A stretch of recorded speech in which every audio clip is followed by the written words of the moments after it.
Hey guys, welcome back to the channel. So behind me I got a 2008 Toyota Yaris, and today we're going to be replacing the stabilizer links on it. And before we go ahead and begin, guys, if you guys haven't subscribed to the channel, hit the subscribe button down below and definitely smash that like button because it helps the channel out. And with that said, let's go ahead and get started on today's video. So where you want to begin is obviously get the car supported, whether it's a lift or jack stands and a jack, and you're going to go ahead and remove the front wheels. For this video purpose, I'm going to be showing you guys just on this driver's side how to do it. It's the same exact way on the passenger side. These are exactly the same, but it's just easier to show you this side because I have more room when it comes to the lift area. So let's go ahead and take off our wheel now. I've already pretty much mocked this up.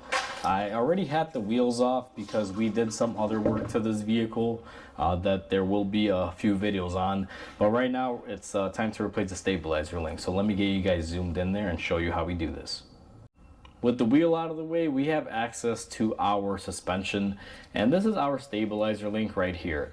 Now the most common symptom on these is when you hit a pothole, you hear them knocking, almost like a thud kind of a noise, or a metallic knock is the best way to explain it. These are fairly new. This customer told me that these were replaced, I want to say about over a year ago, maybe about a year and a half or so from what they said. But whoever replaced them did not put refillable ones, meaning they don't have Zerk fittings, so you can't grease them up. And living in the city in Chicago, all the potholes that this car has to endure, they tend not to last too long. So we are going to be replacing them for that reason. The passenger side one is very loose and making a knocking noise.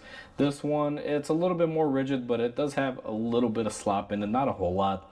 The customer is opting to replace both, and today we are actually going to be upgrading them. We are going to be putting on some new ones with Zerk fittings, so the customer can grease them every oil change and make sure that they don't wear out, unlike these ones that have no grease or Zerk fitting, and you can't grease them. So once the factory grease, when they're made at the factory, runs out or dries up, you're pretty much going to break them. So let's go ahead and begin and get some tools, and I'll show you guys how we do this. So the way that I like to take these off, guys, is I like warming them up. Now I already went ahead and warmed it up a little bit, but I'm going to redo it here. I like using my induction heater. You can also use a torch. I'm going to line this up in there, start heating it up. Now these nuts are held in place by plastic as a wedge, so I'm going to go ahead and get it fairly hot. And we should be able to get it off now just by removing our nut here. Let's see if it comes off easy. Now this is best case scenario. We are able to get it off and we can slide it off all the way here. Now if you find that the interior part is spinning, you can always grab a wrench like this and go ahead and try to hold it as you impact it and try to get your nut off. But obviously you're gonna have to be doing that from this side because this little ear tab here is in the way. Now this one came off fairly easy. I'm not really expecting them to fight me too much, simply because these are fairly recent, and the style that has the nut that locks with a plastic little insert in there, or piece, whatever you prefer to call it, once you see that plastic come melting out and oozing out like this one did, they typically come off fairly easy because there's no more lock mechanism to them. Now I'm going to raise the car up a little bit and I'll show you guys how we remove the bottom. It's going to be the same steps, but figure I'd show you guys how I do it. For the bottom, we're going to be doing pretty much the same thing. I'm going to take my induction tool here, guys, and we're going to go ahead and put it over the bolt. We're going to heat it up. It's going to start melting all that plastic in there. Once we get a good amount of smoke coming out of it, just like that, and I don't know if you guys can see that plastic everywhere, it's coming out of it, we're going to take our socket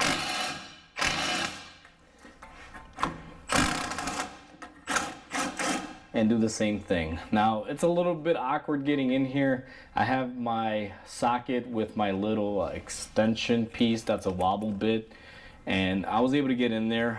Probably a shorter socket like this, or if you're using a hand ratchet with a small socket, would work. You guys saw I struggled a little bit just because I couldn't get the angle right. And now this thing is going to be pretty much blazing hot, so I dare not touch it. Let me see if I can get it off all the way. So just like that, we got our nut to come off, and then we're just going to pull off our link just like that and get it out of the way. Now it's time to reinstall our new one. Now it's time to reinstall our new one, and just to show you guys, this is what I was referring to. If you see on the back end here, we have a grease fitting, so we can grease up these anytime we want, and it should help it last a long time. What I'm going to do is just take my top joint, or my bottom joint I should say. It's actually my bottom, but it's over my head, so it's up top technically. And I'm going to go ahead and put my bolt on there and thread it in by hand a few turns. And once we have that on there, what we're gonna do is grab our 17 millimeter. And the good thing about these Moogs is they have a nub you can grab onto here. So what I'm gonna do is go ahead and grab onto it and use my 17 millimeter, and we are going to tighten this up.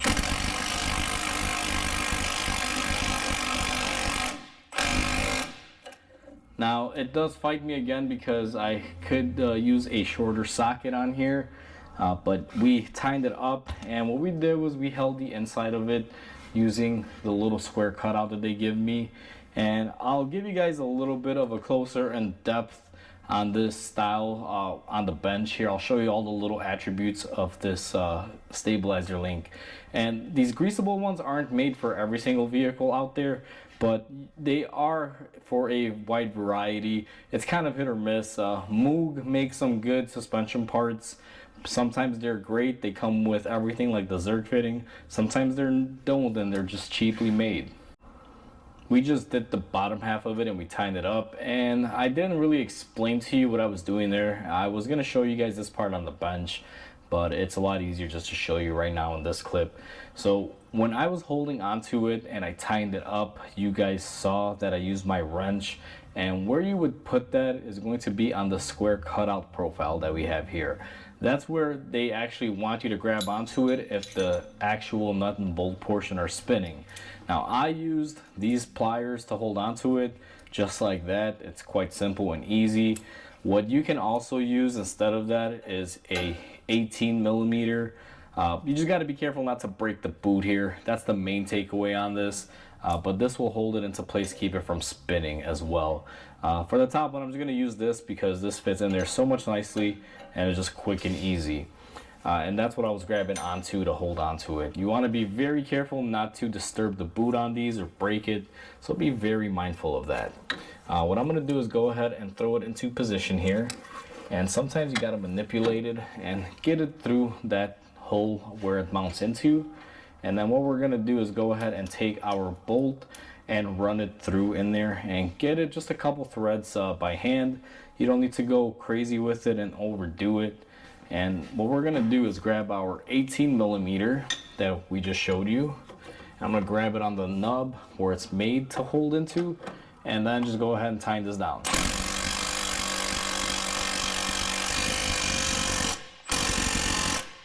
Now I get that nice and tight because you definitely don't want it loose to make any knocking noises. Now that I have everything installed, it is time to grease it up. So I'll give you guys a quick show on how I grease them. I take my grease gun and I come in here, and what I like to do is put it on the Zerk fitting and fire up my gun and just get some grease in them. One drawback that I do hate on these, as much as I do love them, and a lot of you will figure this out really quickly when it's time to grease them. The grease fittings that are supplied in here go straight out and they face towards the wall here or towards the body. And you guys saw down here, it was fighting me a little bit on the shield. That's the one thing that I hate. It would have been nice if Moog included some angled ones, so you know they could be angling down, so you can grease them up very easily. Now you can buy angled Zerk fittings and install them. They're really easy to find, but that's just the one pet peeve on these that the engineers didn't think through. But it's still a greasable joint, so it's okay. I do have some angle adapters to get in here to be able to grease it, because if you don't have those, it's going to be very difficult. There's no way that you can fit a regular grease gun fitting on the top one, so you need a special adapter fitting, which sucks, but hey, at least you're able to service it. So that's how easy it is to install these. And if you have the greasable ones, it's easy to grease them, just a little bit of a headache here and there, but overall it's not too bad. Alright guys, so we are all said and done. It's just that simple to replace the stabilizer links on this Toyota Yaris. Both sides are the same exact thing, same exact way. Just have yourself a heat gun or some way to heat up these bolts and some way to impact them off or break them off, and you are pretty much golden. They're not too bad. They don't really fight you that much. So hopefully you guys enjoyed this video. Please comment, like, and subscribe because it definitely helps the channel grow. Hope you guys have a wonderful day, and I'll catch you guys on the next video.